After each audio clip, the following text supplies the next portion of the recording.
Bonjour et bienvenue à la première capsule sur l'alimentation des chefs de boucherie. Je m'appelle Marianne Moreau, je suis stagiaire en agronomie. C'est moi qui vais vous présenter la partie sur l'alimentation. Donc, la première capsule, c'est sur les notions de base en alimentation des caprins. Donc, je vais commencer par vous présenter un bref résumé sur l'anatomie, la physiologie de la digestion des chèvres, pour mieux comprendre comment ça marche. Ensuite, je vais vous présenter des grandes sections sur l'énergie, les glucides, les protéines, les lipides, puis finalement sur les vitamines et minéraux. Donc, au niveau de l'anatomie et physiologie de la digestion, les chèvres, c'est des petits ruminants qui sont très sélectifs dans leur alimentation. C'est des sélectionneurs de type intermédiaire qu'on appelle. Donc, par exemple, les caprins sont plus sélectifs que les moutons, qui eux, ils sont des consommateurs de fourrage brut, mais ils vont être les chèvres moins sélectifs qu'un cerf de Virginie, par exemple, qui lui est considéré comme un grand sélectionneur. Donc, c'est quoi la différence entre un grand sélectionneur et un consommateur de fourrage brut? Le grand sélectionneur, lui, il a un régime qui est vraiment plus à base de plantes hautement digestibles, avec des taux élevés en amidon, en protéines, en lipides, tandis qu'un régime, puis aussi le régime de ces ruminants-là, il est faible en fibres, parce qu'ils ont une capacité quand même limitée de les fermenter, tandis qu'au contraire, les consommateurs bruts, comme le mouton, ont un système digestif qui est beaucoup plus développé, puis ça va faciliter une plus grande capacité de fermentation. Donc, ils peuvent digérer plus facilement des aliments très fibreux. Vu que la chèvre, c'est un type intermédiaire, donc c'est situé entre les deux, son régime va se retrouver un peu entre les deux. Ils vont être capables de sélectionner leurs aliments, mais ils vont quand même être capables de bien les fermenter, sans toutefois y aller, bien entendu, les plus gros fermenteurs comme le mouton, ou même encore pire comme la vache. Donc, au niveau de leur dentition, les caprins ont 8 incisives inférieures, mais ils n'en ont aucune au niveau supérieur. Ils ont plutôt ce qu'on appelle un bourrelet dentaire. Donc, il n'y a pas de dents, c'est juste un espèce de bourrelet dentaire au niveau supérieur. Donc, les caprins vont utiliser leurs lèvres puis leur incisive inférieure pour récolter les aliments puis les couper au besoin. Même que les chèvres, ils vont couper l'herbe beaucoup plus au ras du sol comparativement aux bovins, qui vont laisser l'herbe de quelques centimètres de long au sol. Aussi, l'usure des dents peut devenir un facteur limitant au niveau de la production, parce que l'état des dents va influencer la capacité d'ingestion des chèvres. Donc, par le fait même, ça va avoir une influence sur la capacité de production. C'est quand même simple. Si un animal n'est pas capable de manger assez des fourrages ou des aliments qu'il consomme à cause de l'état de ses dents, ben, il ne restera pas dans un bon état de chair pour la reproduction, ce qui va affecter non seulement sa santé, mais aussi sa capacité de production pour l'entreprise. Donc, c'est à ce niveau-là que c'est limitant. Donc, pour la dentition, les 4 premières incisives vont pousser lors de la croissance de la chevrette. Donc, c'est ses dents de bébé. Ensuite, ces dents d'adulte vont pousser en paire jusqu'à à peu près 5 ans. On est au rythme de une paire par année. Donc, les premières incisives du centre, ils vont sortir vers l'âge de 1 an. Les autres paires d'incisives d'adultes vont ensuite sortir la deuxième à 2 ans, troisième à 3 ans, puis la quatrième à 4 ans. Donc, on peut dire qu'une chèvre avec 8 dents, donc une bouche complète, elle a au moins 5 ans. Donc, on peut déterminer l'âge un peu comme ça. C'est quoi la différence entre une chèvre de 5 ans et une chèvre de 8 ans? Ben, on le voit par l'usure des incisives. Donc, une jeune chèvre de 5 ans va avoir des incisives vraiment coupantes, puis il n'y aura pas d'espace entre les dents. Puis au fil du temps, ben, les dents vont s'user, vont devenir moins coupantes, puis la base des incisives devient beaucoup plus mince. Donc, c'est pour ça qu'il y a des espaces entre les dents, puis qu'on peut retrouver des dents lousses ou des dents qui vont carrément se perdre. Puis, c'est comme ça que ça affecte l'ingestion des chèvres. Donc, étant des ruminants, les chèvres ont un système digestif composé d'un gros estomac qui a 4 compartiments. Puis, les 4 compartiments, c'est le réticulum, le rumen, l'abomasum, le masum. Donc, le plus gros, c'est le rumen. Je vais vous expliquer ça à l'instant. Donc, si on part du début,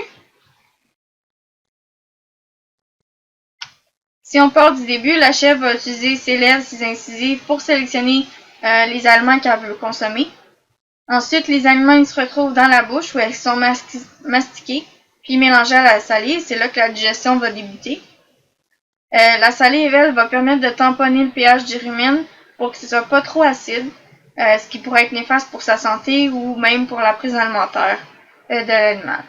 Donc, les aliments ensuite vont continuer leur chemin dans l'œsophage pour se rendre dans le premier compartiment de l'estomac, qui est le réticulum. Donc, ça descend dans le réticulum. À ce niveau-là, les aliments vont être brassés. Donc, les particules qui sont trop grosses vont retourner dans la bouche pour être remastiquées jusqu'à ce qu'ils soient assez fines pour pouvoir finalement traverser dans le compartiment suivant. Le compartiment suivant qui est le rumen. Donc, le rumen, c'est le lieu d'entreposage des aliments, donc vu qu'il est très gros. Le rumen va contenir une vaste flore microbienne qui va permettre la fermentation des aliments qui sont ingérés, donc principalement des fibres qui vont être fermentées. La flore microbienne aussi va permettre, en premier lieu, ça permet de fermenter les hydrates de carbone, les glucides, comme la cellulose ou l'hémicellulose des plantes. Ça va être transformé en source d'énergie facilement absorbable et utilisable pour l'animal. Ensuite, en deuxième lieu, les micro-organismes du rumen permettent de convertir l'azote non protéique en source protéique utilisable. Puis aussi, ils ont la capacité de synthétiser certaines vitamines comme les vitamines B et K pour permettre d'être disponibles à l'animal. C'est sûr que la fermentation a produit aussi des sous-produits comme les gaz, le dioxyde de carbone ou le méthane, qui doivent être excrétés. Mais il y a aussi d'autres sous-produits qui sont plus intéressants. Donc les sous-produits de fermentation comme les acides gras volatiles vont être utiles au niveau de l'énergie. Ça, je vais vous en parler un peu plus loin. Donc lorsque les particules alimentaires sont assez petites, après leur passage dans le rumen, ils vont être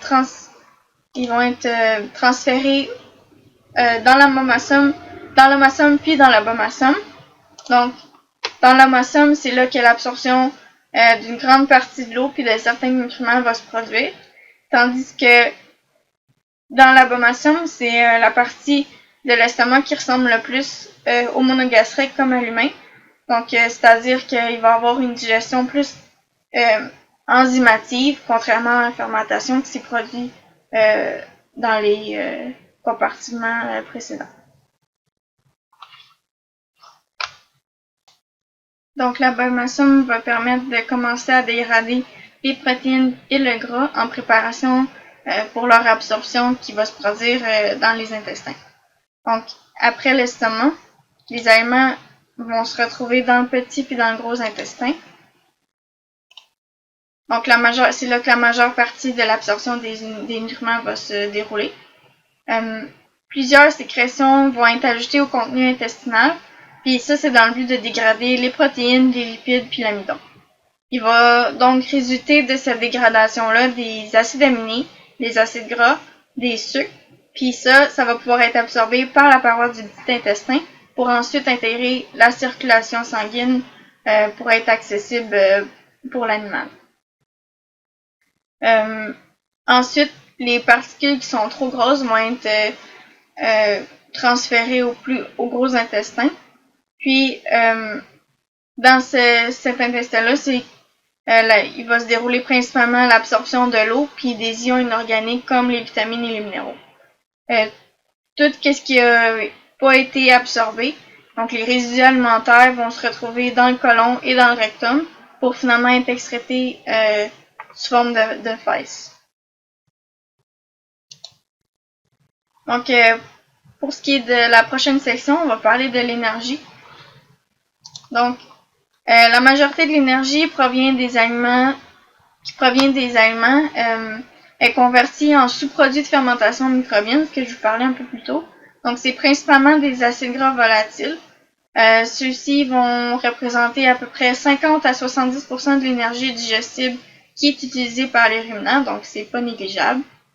Les acides gras volatiles principaux, c'est l'acétate, le propionate et le butyrate.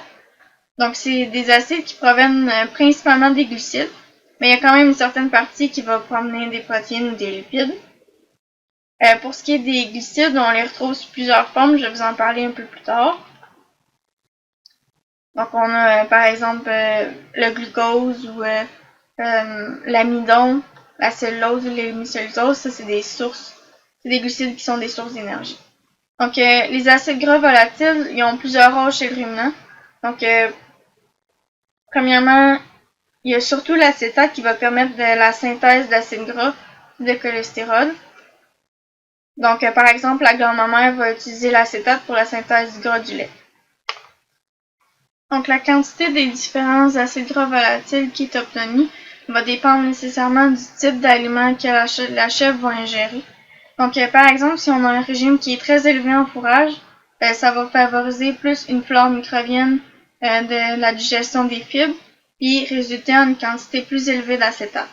En contrepartie, si j'ai un régime plus élevé en concentré, ça va faire baisser le pH du rumen. Donc, c'est des bactéries qui sont plus résistantes à un milieu acide qui vont rester. Puis, ça va favoriser la digestion de l'amidon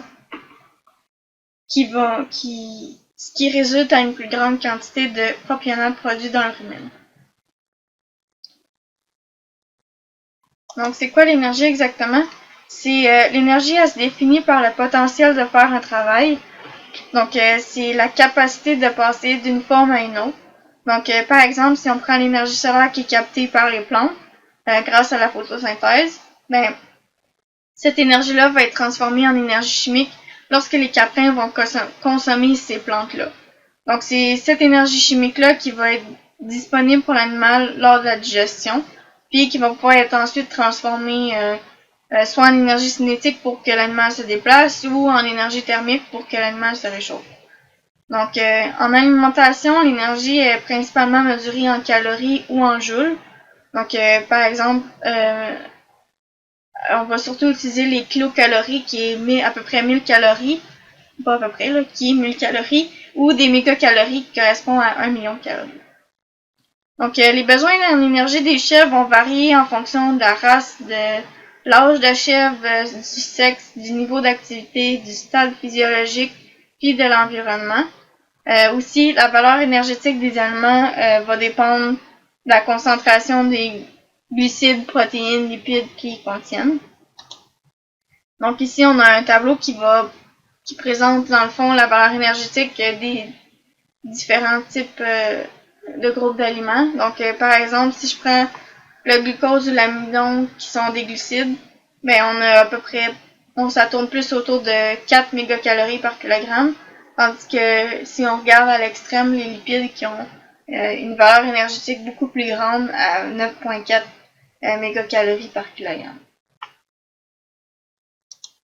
L'énergie totale d'un aliment ou d'une ration peut être subdivisée en divers types d'énergie, soit l'énergie digestible, l'énergie métabolisable ou l'énergie nette plus précisément. Donc, j'ai la figure ici qui permet de visualiser le tout. Donc, on commence par l'énergie brute, que ça, c'est vraiment l'énergie totale qui est contenue dans les aliments. Ensuite, lorsque l'animal va le consommer, ben, on va perdre l'énergie fécale, donc qui provient des fesses. Donc ça, l'énergie brute moins l'énergie fécale va correspondre à l'énergie digestible. Donc c'est vraiment l'énergie qui est digérée. Ensuite, on va perdre de l'énergie au niveau de l'urine puis au niveau des gaz. Donc l'énergie métabolisable va être obtenue lorsqu'on soustrait ces énergies-là. Ensuite, l'énergie métabolisable soustraite à l'extra-chaleur qui se produit lors de la digestion. Ça va donner de l'énergie nette. Puis de l'énergie nette, on peut soustraire des pertes au niveau d'énergie au niveau de la chaleur totale puis au niveau de l'énergie nette d'entretien. Donc, on va ensuite obtenir l'énergie nette de production. Ça, c'est l'énergie véritable qui est retenue par l'animal pour son utilisation.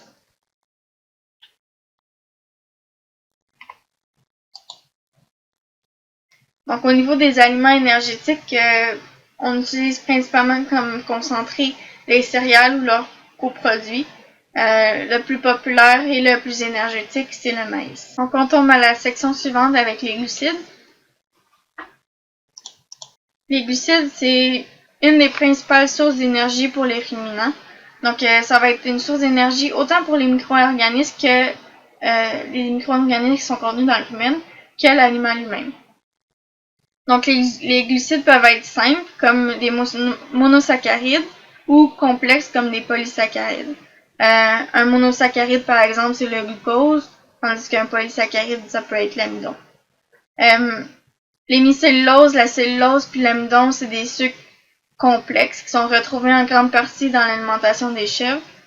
On peut aussi séparer les glucides en deux catégories, les glucides structuraux, comme l'amidon, qui est retrouvé dans les concentrés, ou les glucides non structuraux, comme les fibres, qui sont retrouvés plus principalement dans les fourrages. Les fibres vont vraiment aider l'animal au niveau du système digestif. Ça va garder le système digestif en santé puis productif. Un bon apport en fibres va permettre à la flore ruminale d'obtenir l'énergie nécessaire à la fermentation et à la production de ces sous-produits. Donc, les sous-produits, c'est les acides gras volatiles qu'on a vu plus tôt. Donc, c'est les sous-produits qui vont fournir vraiment une bonne partie de l'énergie disponible à l'animal. Donc, une partie des glucides non structuraux, comme l'amidon par exemple, sont pas utilisés lors de la fermentation, puis vont plutôt être envoyés vers les intestins où la majorité d'entre eux vont être absorbés. Donc, ça résulte aussi en de l'énergie disponible pour l'animal. Ensuite, au niveau des protéines, les protéines sont dégradées dans le tractus digestif pour obtenir des acides aminés. C'est ces acides aminés-là que l'animal a besoin, puis qui vont être absorbés majoritairement dans le petit intestin pour combler les besoins de l'animal. Les protéines, c'est aussi une source nutritive d'azote, parce que les protéines ont à peu près 16% d'azote par protéine. Donc, les besoins en protéines pour l'animal sont définis par la protéine métabolisable. Donc, c'est quoi ça, la protéine métabolisable? C'est la protéine qui correspond à la protéine véritable qu'on dit. Donc, c'est celle qui est vraiment digérée suite à son passage dans le rumen, puis qui est absorbée dans l'intestin. On a aussi la protéine microbienne qui équivaut à la protéine qui est synthétisée par la flore microbienne dans le rumen. Donc, l'animal va vraiment synthétiser cette protéine-là. Mais pour ce faire, les micro-organismes ils ont besoin de sources d'azote. Puis la plus connue, c'est celle de l'ammoniac. Aussi, pour que la synthèse ait lieu, les micro-organismes ont besoin d'énergie fermentescible pour assurer leur croissance. Donc, c'est pour ça qu'on a vu que l'énergie est importante, puis les glucides permettaient de donner assez d'énergie autant pour l'animal que pour les micro-organismes. Donc, les aliments qui sont protéiques, on va plus retrouver des fortes teneurs de protéines dans la fève de soya, par exemple. La fève de soya doit être traitée à la chaleur, surtout si c'est donné à des jeunes animaux. Il y a aussi le tourteau de soya ou le tourteau de canola qui sont très hauts en protéines, qui peuvent être des sources de concentrés protéiques. Ensuite, on a la section sur les lipides. Donc, en alimentation, les lipides les plus importants, c'est les acides gras. Donc, on va mesurer, entre autres, les lipides en fonction des acides gras totaux pour déterminer leur niveau de gras. Les lipides, ils jouent principalement un rôle nutritionnel important, parce qu'ils ont une meilleure valeur énergétique.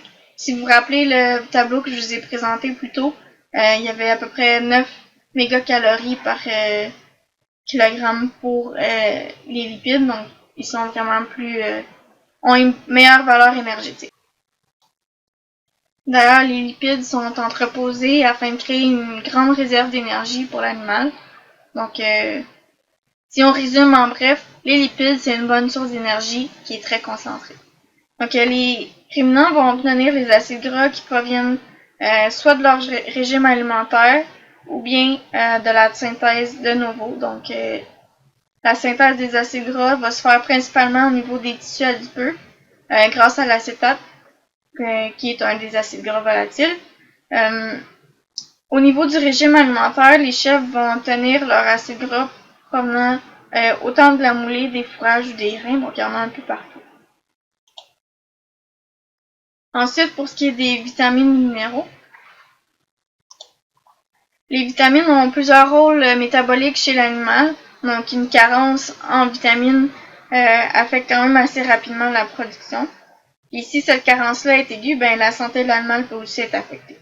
Donc c'est pour ça que c'est important de combler les besoins en vitamines des chèvres. Il y a deux types de vitamines. Il y a les vitamines liposolubles, qui sont généralement plus liées aux lipides dans les aliments, puis les vitamines hydrosolubles qui sont entreposées en petite quantité dans l'organisme. Donc on va retrouver les vitamines A, D, E et K pour la catégorie des vitamines liposolubles, tandis que les vitamines des groupes B et C vont se retrouver dans les vitamines hydrosolubles. Les vitamines liposolubles sont entreposées en nombre suffisant dans l'organisme, donc pas tant besoin de les complémenter, à moins d'exceptions.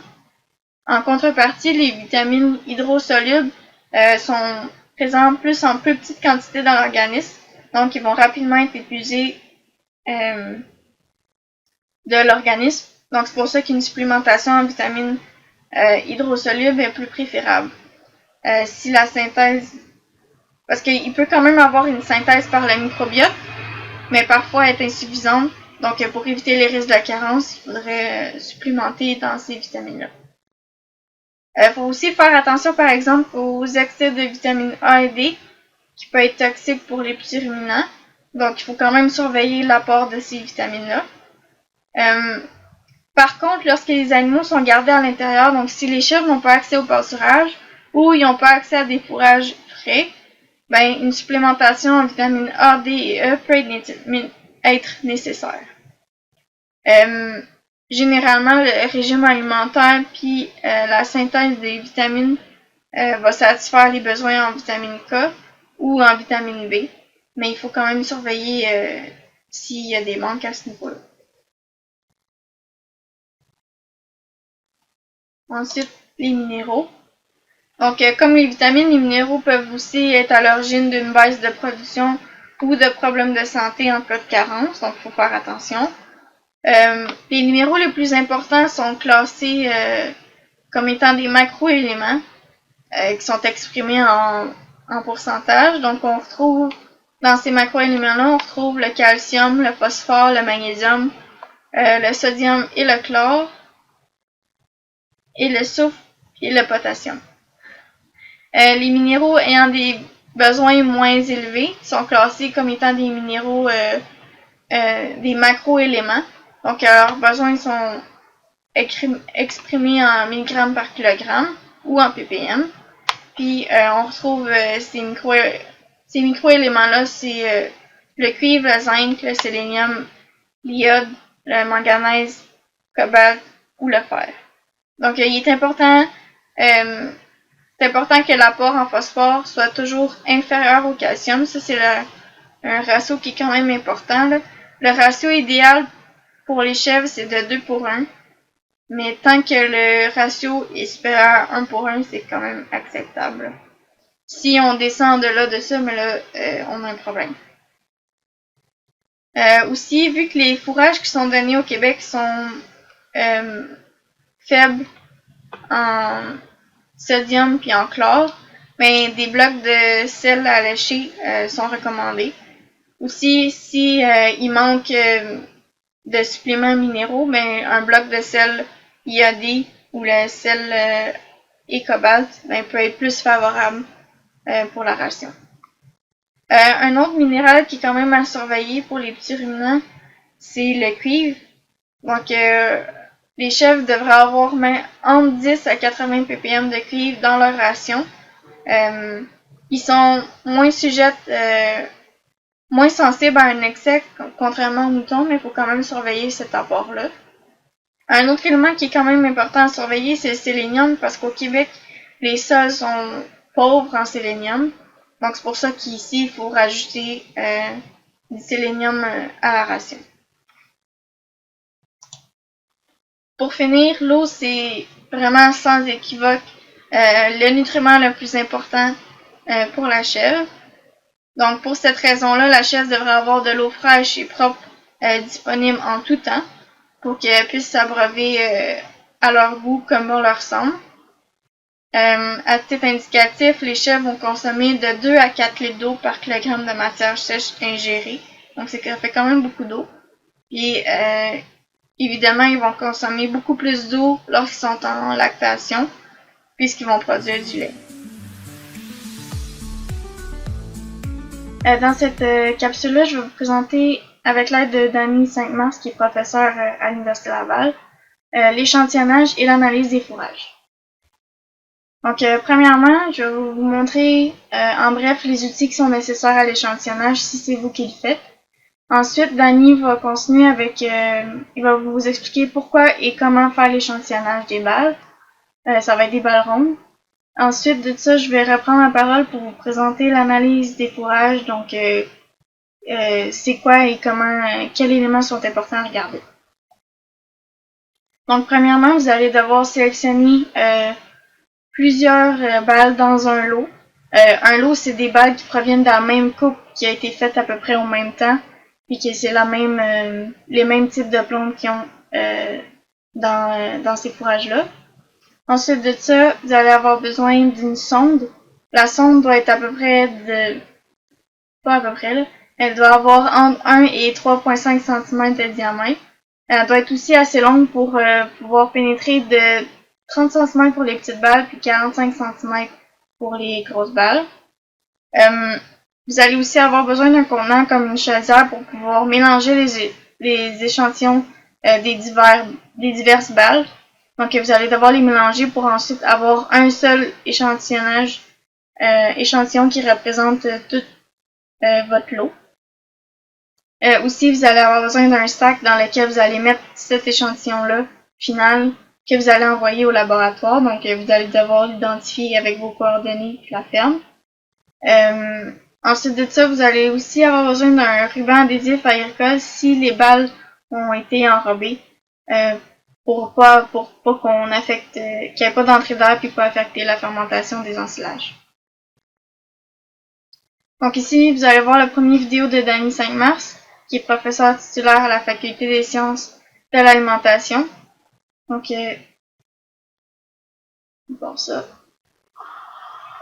L'objectif de faire des analyses de fourrage, c'est quand on a fait une fauche, qu'on a fauché un champ, un peu comme on voit ici. On a fait une 60aine de balles dans ce champ-là. L'objectif, c'est de connaître la valeur nutritive de ce fourrage-là qui a été fait pour être capable d'ajuster, de calibrer les rations. Il faut échantillonner un certain nombre de balles suffisant pour être capable de faire une moyenne et d'avoir des résultats de valeur nutritive comme l'énergie, la protéine, les minéraux, etc. Alors, c'est ce qu'on va voir, comment prendre une analyse de fourrage dans le prochain clip vidéo. Il faut donc ici, à une 60aine de balles, on dit de prendre environ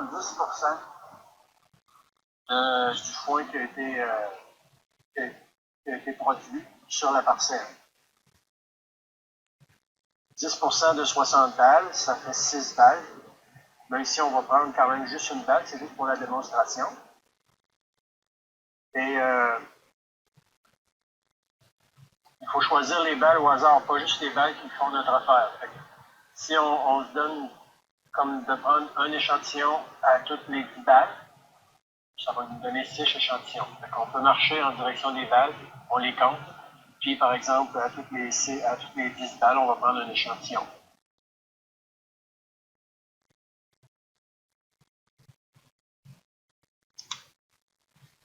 Donc ça, c'est la deuxième vidéo de Dani qui va vous montrer comment faire réaliser l'échantillonnage.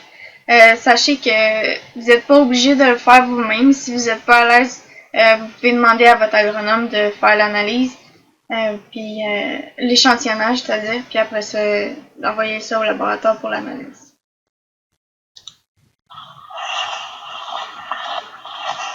Il existe deux types de sondes. Alors, il existe une sonde avec un moine un moine à batterie qu'on peut fixer au bout. Puis celui-là, l'avantage qu'il a, c'est qu'il n'y a pas besoin d'aucune source énergétique, juste les bras puis les abdominaux.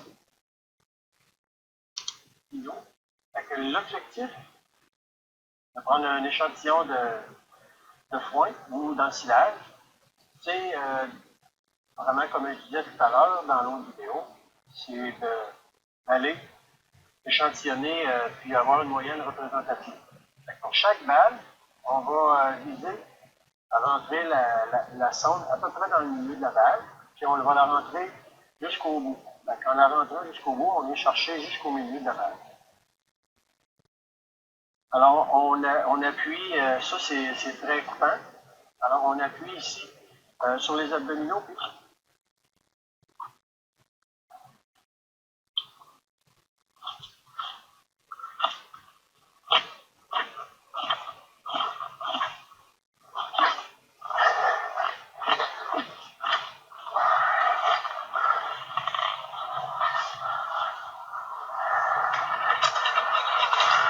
on envoie ça ici dans le petit contenant, puis on répète le tout sur une autre balle, jusqu'à temps qu'on ait un échantillon d'environ 100 grammes environ dans le sac.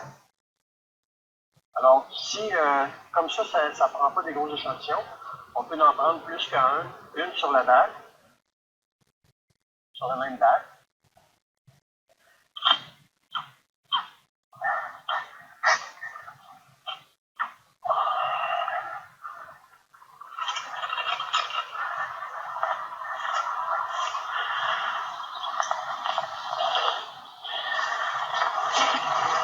L'important, c'est de prendre un échantillon représentatif. Puis si vous n'êtes pas à l'aise, vous pouvez demander à votre conseiller agronome qui vend des aliments pour animaux, chez Coop, Purina, etc. Et eux sont souvent équipés pour prendre des analyses de foin, des échantillons, pour faire des analyses.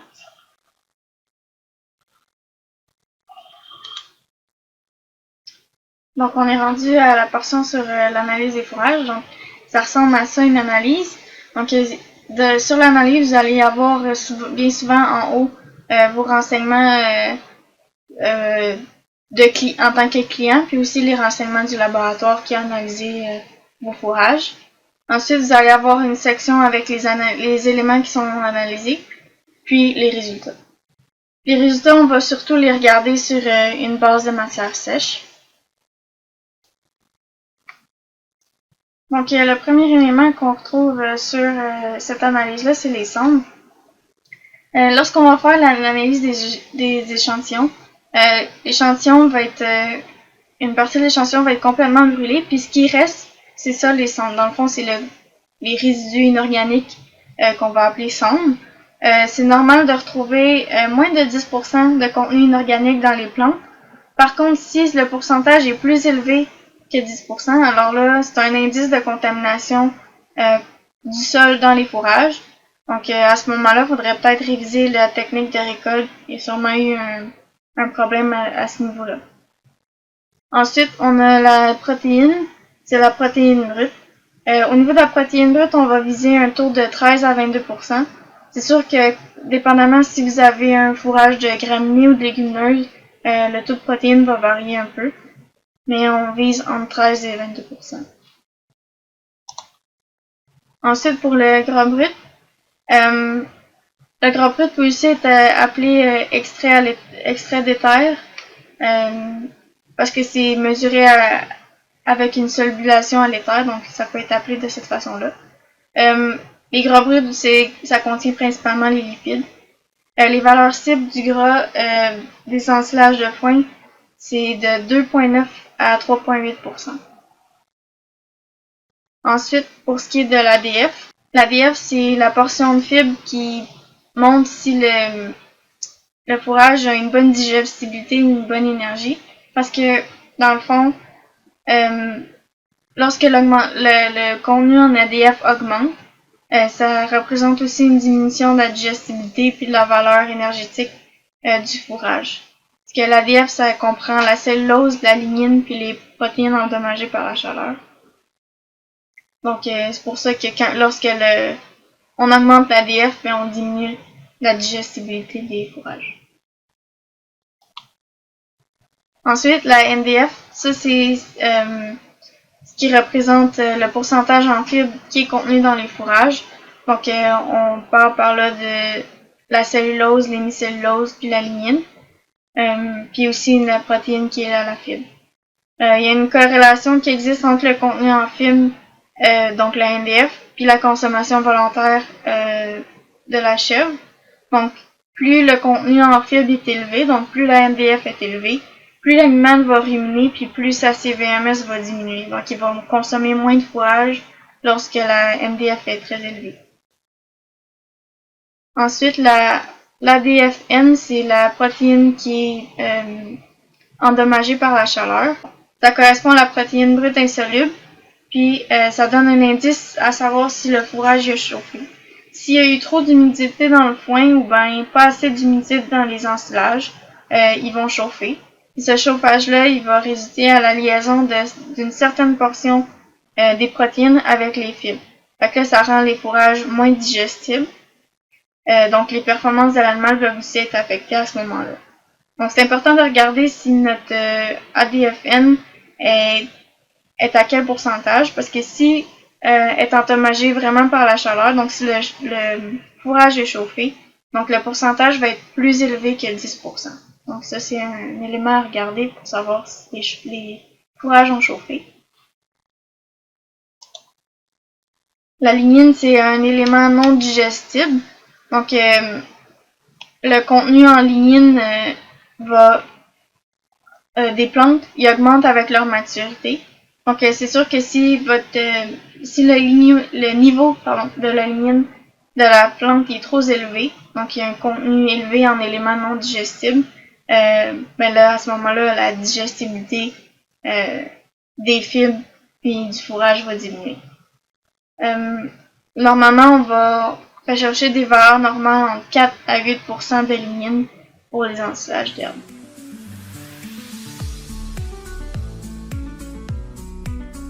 Dans cette capsule-ci, je vais vous présenter les notions de base de la régie de l'alimentation des chèvres.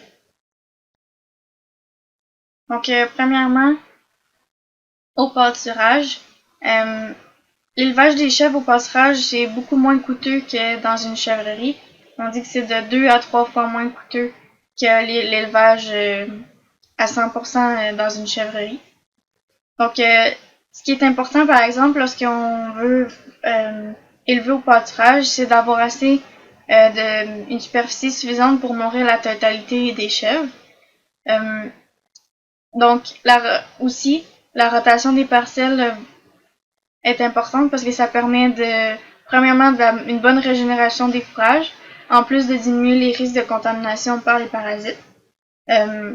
Pour pouvoir faire cette rotation-là, il faut avoir assez de parcelles disponibles, donc avec un minimum de 6 parcelles pour empêcher que les animaux retournent dans la même parcelle avant 30 jours. Ça, c'est dans le but de briser le cycle des parasites afin de diminuer la contamination par les parasites. Donc, il faut un minimum de 6 parcelles, puis ils vont pas être un maximum de 5 jours. Pardon. Ils vont pas être un maximum de 5 jours dans chaque parcelle. Donc, on calcule à peu près 10 chèvres par hectare. Donc, par exemple, si vous avez un troupeau de 50 chèvres, ça va vous prendre au moins 5 hectares de pâturage pour pouvoir accommoder vos chèvres au pâturage. Les chèvres devraient être intégrées le plus tôt possible au printemps pour faciliter leur intégration puis qu'ils s'habituent au pâturage. Aussi, l'introduction devrait être faite en douceur, là.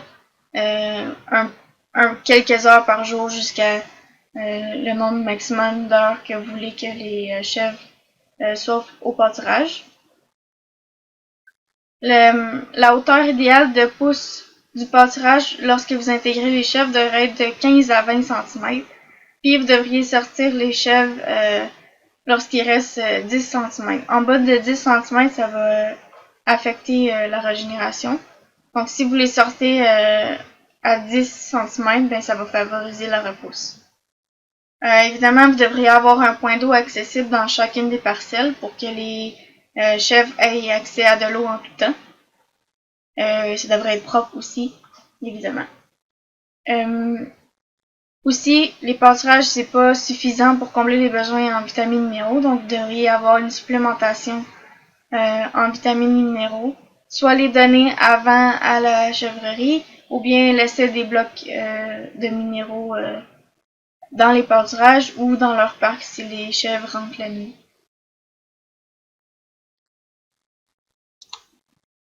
Pour ce qui est de la chèvrerie, lorsqu'il y a un élevage en réclusion, donc en chèvrerie, ça va prendre évidemment des fourrages entreposés comme des balles de foin ou d'ensilage pour pouvoir nourrir les chèvres. Faut aussi avoir une source, encore une fois, de suppléments en vitamines et minéraux. Ça peut être encore une fois des blocs à lécher ou bien une auge où est-ce que vous allez mettre les vitamines et minéraux en vrac. Mais ça doit être une auge spécifique aux minéraux. Les mangeoires des chèvres aussi devraient être en hauteur de façon à garder les chèvres dans une position naturelle. On voit souvent les chèvres vont manger à la hauteur de leur tête ou même au-dessus. Ils aiment bien grimper pour aller manger. Donc, pour favoriser ce comportement-là naturel, les mangeoires doivent être en hauteur, c'est-à-dire de 25 à 30 cm du sol ou du niveau de la litière. Devrait aussi effectivement avoir un bol d'eau qui est disponible pour avoir de l'eau à volonté. Il devrait avoir un bol pour 40 à 50 chèvres. L'espace à la mangeoire devrait être quant à lui de 40 à 50 cm par chèvre. Les bols et les mangeoires doivent être nettoyés quotidiennement parce que les chèvres consomment pas les aliments souillés. Donc si les aliments sont sales ou que y a des fesses dans les mangeoires, les chèvres ne mangeront pas. Donc ça va baisser leur consommation et ça peut affecter leur production aussi. Donc il faut nettoyer régulièrement les bols puis les mangeoires. Aussi, ça veut dire que les refus devraient être enlevés avant de nourrir les chèvres. Donc, juste avant de redonner de la nourriture, il faudrait enlever les refus pour avoir tout le temps des mangeoires propres avec les bons fourrages puis les bons aliments pour les chèvres. Donc, comme j'avais déjà dit pour les rations, vous devriez garder vos fourrages de très bonne qualité pour les chèvres en gestation, au début de lactation. Puis vos fourrages plus pauvres, vous pourriez les garder pour les chèvres qui sont en tarissement. Au niveau du gaspillage des aliments, on va souvent dire que les chèvres gaspillent beaucoup. Pourquoi que les chèvres gaspillent? En partie à cause de leur comportement de sélectionneurs intermédiaires. Donc vu que c'est des sélectionneurs, ils vont trier les aliments. Donc c'est pour ça qu'il peut y avoir du gaspillage à ce niveau-là. Aussi, des fois, on ne donne pas les fourrages adaptés au stade de production. Par exemple, si vous donnez un fourrage très pauvre un fourrage très pauvre à une chèvre en fin de gestation ou en début de lactation, c'est pas suffisant. Mais si vous le donnez à une chèvre au tarissement, c'est parfait. Par contre, si vous donnez un foin très riche à une chèvre au tarissement, ben là, ça l'excède ses besoins, donc c'est normal qu'elle mange pas au complet ou qu'il reste plus de refus aussi. Si les fourrages sont de vraiment mauvaise qualité aussi, peu importe le stade de lactation, mais ça va diminuer la consommation, puis ça peut affecter à ce moment-là la production aussi. Donc, qu'est-ce qu'on peut faire pour améliorer, réduire le gaspillage? Premièrement, les mangeoires devraient être adaptés, donc il y a plusieurs types de mangeoires disponibles. Ce qui est le mieux, c'est que ce soit des mangeoires qui retiennent le foin. Donc le foin ne va pas tomber au sol. Une autre raison, c'est si les aliments sont au sol ou qui tombent au sol, les chèvres les mangeront pas parce qu'ils vont devenir sales. Puis comme j'ai dit, les chèvres mangent pas les aliments qui sont souillés.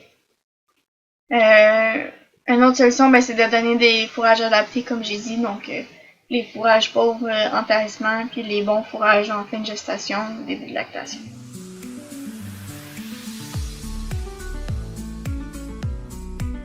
Dans cette capsule-ci, je vais vous présenter des exemples de rations pour les chèvres de boucherie. Donc, premièrement, je vais vous présenter les besoins nutritifs des chèvres. Ensuite, je vais vous expliquer comment j'ai formulé les exemples de rations, pour ensuite vous présenter 3 rations différentes, soit une pour la fin de gestation, une pour le début de lactation et une pour le tarissement. Donc ici, on peut voir les besoins nutritifs des chèvres en fonction de leur stade de production. Donc on voit que les besoins énergétiques et protéiques sont beaucoup plus élevés en fin de gestation et en début de lactation. C'est normal lorsqu'on pense qu'en fin de gestation, la chèvre doit s'occuper du fœtus qui grossit, tandis qu'en début de lactation, mais là, la chèvre doit produire du lait pour nourrir son chevreau. Ces exemples-là, puis les besoins sont présentés pour une chèvre adulte de 70 kg avec un seul chevreau. C'est normal si la chèvre a plus qu'un chevreau que là, les besoins vont augmenter, puis que les rations vont différer à ce moment-là aussi. Donc, pour la formulation des rations, j'ai choisi 3 foins différents de 3 qualités différentes. Donc, un foin riche avec environ 33, presque 34% d'ADF, un foin intermédiaire à 36,7% d'ADF, puis finalement un foin très pauvre avec 40% d'ADF. Au niveau du concentré, j'ai choisi le maïs parce que c'est un des concentrés les plus utilisés au Québec. On aurait pu utiliser l'orge par exemple, mais à ce moment-là, les quantités sont différentes. Aussi, c'est important de noter que ces rations-là qui sont présentées, c'est des exemples de rations. Il ne faut pas les prendre au doigt et à l'œil. Donc, il y a plusieurs variables qui vont différer d'une ferme à l'autre, entre autres le foin utilisé, qui vont faire que les rations vont différer aussi. Donc, c'est plus pour vous montrer à quel point la qualité du foin va influencer le type de ration que vous allez donner. Donc, pour la ration de fin de gestation, comme j'ai dit, les besoins énergétiques sont plus élevés puisque la croissance du fœtus à ce moment-là est beaucoup plus grande. Donc, c'est important de donner des fourrages de qualité en fin de gestation. Si jamais vous n'avez pas de fourrage de haute valeur nutritive à votre disposition, mais à ce moment-là, il va falloir supplémenter avec des concentrés. Aussi, c'est important de noter que les rations que je vous présente doivent être supplémentées avec des vitamines minéraux. Vous pourriez par exemple utiliser des blocs alléchés. Pour la ration de fin de gestation, on peut voir qu'avec le foin riche, j'ai eu aucun besoin de concentré. Donc seul le foin a été suffisant pour combler les besoins. Cependant, lorsqu'on tombe avec un foin intermédiaire ou un foin pauvre, mais là, c'est pas suffisant pour combler les besoins, donc on a besoin de supplémenter avec le maïs. Donc le foin intermédiaire a besoin d'un peu de maïs, tandis que le foin pauvre a besoin de beaucoup plus de concentré. Donc, aussi, la ration au début de lactation, on a besoin de combler des besoins élevés à cause de la production de lait. Ça va être normal aussi de noter une perte d'état de chair parce que la chèvre a dépensé beaucoup d'énergie en fin de gestation, en début de lactation. Donc, si sa ration est bien faite au courant de la lactation, mais son état de chair va pouvoir augmenter puis redevenir à un état acceptable pour le prochain accouplement. Encore une fois, la ration, il faut ajouter des vitamines minéraux. Ici, comme la ration précédente, on a un foin riche qui permet de combler les besoins. Par contre, lorsqu'on tombe avec un foin intermédiaire puis un foin pauvre, il faut supplémenter en maïs aussi. Donc, un peu de maïs pour le foin intermédiaire, puis le foin pauvre un peu plus. Pour la ration de terrassement, on va voir que le foin pauvre comble amplement les besoins de la chèvre, même que ce serait le foin idéal pour ce stade de production-là, parce que les foins riches puis les foins intermédiaires dépassent beaucoup plus les besoins de la chèvre qui est en terrassement. Si jamais vous avez seulement un foin riche de disponible à la ferme, sachez qu'il est possible de le diluer avec de la paille afin que les besoins soient plus adéquats pour la chèvre et qu'il n'y ait pas de surplus. Donc, comme vous pouvez voir, j'ai pas eu besoin de supplémenter avec le maïs. Les foins ont comblé largement les besoins de la chèvre. Puis, comme j'ai dit, le foin pauvre est idéal à ce moment-là parce que j'ai des surplus au niveau des besoins avec le foin riche puis avec le foin intermédiaire. Donc, ça va faire le tour pour la dernière capsule qui était assez courte. J'espère que ça va vous être utile. Puis, merci de votre écoute encore une fois.